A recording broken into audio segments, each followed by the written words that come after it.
I want to begin by attempting to put to rest several claims made by the President about his predecessor, namely that President Obama wiretapped his phones. So that we can be precise, I want to refer you to exactly what the President said and ask you whether there is any truth to it. First, the President claimed, quote, "Terrible. Just found out that Obama had my wires tapped in Trump Tower just before the victory. Nothing found. This is McCarthyism," unquote.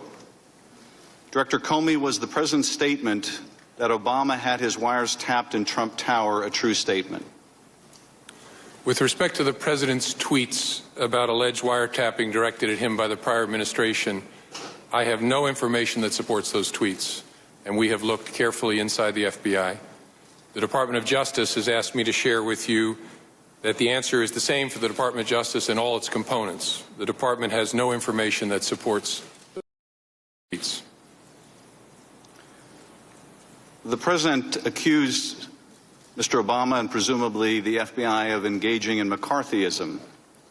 As you understand the term McCarthyism, do you think President Obama or the FBI was engaged in such conduct?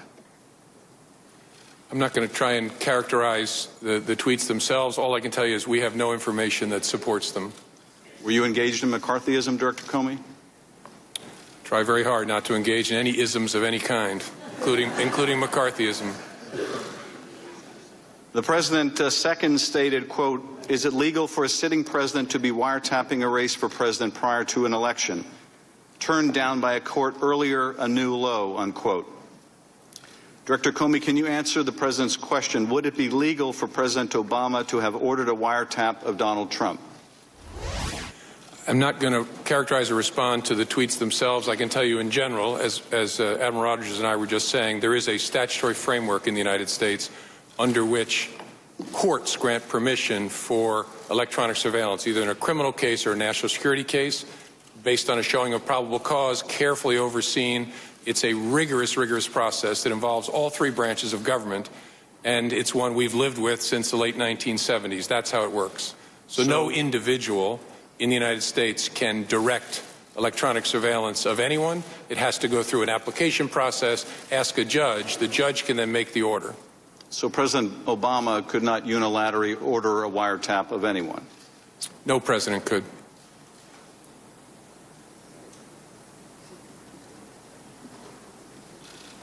Mr. Trump also asserted in that tweet that that the application or the President's order was turned down by a court. Was there any request made by the FBI or Justice Department to wiretap Trump turned down by a court? That's one of those subjects I can't comment on one way or another. Please don't interpret that in any way other than I just can't talk about anything that relates to the FISA process in an open setting. Third, the President stated, "I'd bet a good lawyer could make a great case out of the fact that President Obama was tapping my phones in October just prior to the election." Director Comey, you're a good lawyer. Can you make out a great case that President Obama wiretapped Mr. Trump's phones just prior to the election, in light of the fact you have said there's no evidence of that? All I can say is what I said before, that we don't have any information that supports those tweets. Well, in my view, then, you would not be a great but a very unethical lawyer to make out such a case. And finally, the President made the following accusation: "How low has President Obama gone to tap my phones during the very sacred election process? This is Nixon, Watergate, bad or sick guy." Director Comey, the President has compared Mr. Obama to Nixon and purported wiretap of Trump phones as another Watergate. What was the gravamen of the offense by Nixon and his operatives during Watergate? A lot of people who may be watching may be too young to understand what Watergate was about. What was the gravamen of that offense? Well, as I recall it, and I was a kid but have studied it quite a bit in school, the gravamen of it was an abuse of power, including break-ins, unlawful wiretaps, obstruction of justice, sort of the cycle of criminal conduct. And it was a break-in of the Democratic headquarters by operatives of the President, was it not? That's my understanding, is that's how it began. The and it also began. Involved a cover-up by the President. Yes, as I said. Now here I think you've said there's been no evidence of an illegal wiretap by President Obama. Is that right? I've said the FBI and the Department of Justice have no information to support those tweets. But there is evidence, is there not, of a break-in of the Democratic headquarters by a foreign power using cyber means. Yes, there was. As the intelligence community report, the unclassed report said in January, the Russian intelligence services hacked into a number of enterprises in the United States, including the Democratic National Committee. And there was an effort by the Russians to cover up their break-in of the Democratic Party headquarters by using cutouts like WikiLeaks to publish the stolen material. Isn't that right? Certainly to cover up that they were the ones releasing it. Director Rogers, in an effort to explain why there was no evidence supporting the president's claim that Obama had wiretapped him, the president and his spokesman, Sean Spicer, have suggested that British intelligence, through its NSA or GCHQ, wiretapped Mr. Trump on President Obama's behalf.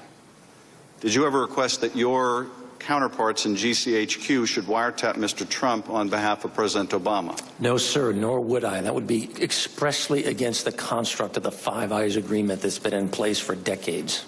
And the Five Eyes are some of our closest intelligence partners, and Britain is one of them. Yes, sir. Have you seen any evidence that anyone else in the Obama administration made such a request? No, sir, and again, my view is the same as Director Comey. I've seen nothing on the NSA side that we engaged in any such activity, nor that anyone ever asked us to engage in such activity. And if you were to ask the British to spy on America, that would be a violation of U.S. law, would it not? Yes, sir. Our relationship with British intelligence is one of the closest we have with any foreign services. Isn't that true? Yes, sir. Now, our British allies have called the president's suggestion that they wiretapped him for Obama nonsense and utterly ridiculous. Would you agree? Yes, sir. Does it do damage to our relationship with one of our closest intelligence partners for the president to make a baseless claim that the British participated in a conspiracy against him? I think it clearly frustrates a key ally of ours. Certainly wouldn't endear the British intelligence services to continue working with us, would it? I believe that the relationship is strong enough. This is something we'll be able to deal with. But it's not helpful. Yes, you would sir. Agree. Director Rogers, President Trump recently met with German Chancellor Angela Merkel. During a joint press conference, the president suggested that they both had something in common, that they had both been wiretapped by President Obama. Director Comey has just demonstrated why the claims by the president about his being wiretapped by Obama were unsupported by any evidence.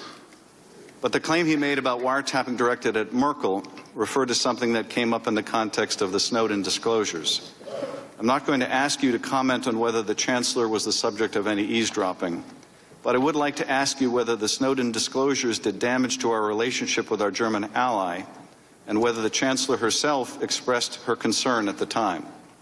Yes, sir. In light of this, is it helpful to our relationship with the chancellor or our relationship with German intelligence to bring this up again in a public forum? It certainly complicates things, but again, I'd like to think that our relationship is such we're going to be able to deal and keep moving forward. So our relationships with the British and the Germans, you hope, are strong enough to withstand any damage done by these comments? By anything in general, sir. We have foundational interests with each other. We need to keep working together. This time, Comey, let me ask you a few questions you may or may not be able to answer. Do you know who Roger Stone is? Generally, yes. Are you aware that he was a partner of Paul Manafort? You know, Mr. Schiff, I'm worried we're going to a place I don't want to go, which is commenting on any particular person, and so I don't think I should comment. I'm aware of public accounts. Are you aware that he has publicly acknowledged having directly communicated with Gustav II, someone that the intelligence community has assessed was a persona of Russian intelligence? I've read media accounts to that effect. I don't want to hurt anybody's feeling in the media. I don't know whether that's accurate or not. If Mr. Stone acknowledged that Mr. Podesta's time in the barrel was coming, in August of 2016. Would that have been prior to the public release of stolen emails of Mr. Podesta's? I believe that's correct chronology. Do you know how Mr. Stone would have known that Mr. Podesta's emails were going to be released? It's not something I can comment on. Do you know that Mr. Podesta has said that at the time he was not even aware of whether his emails had been stolen and would be published? It's not something I can comment on.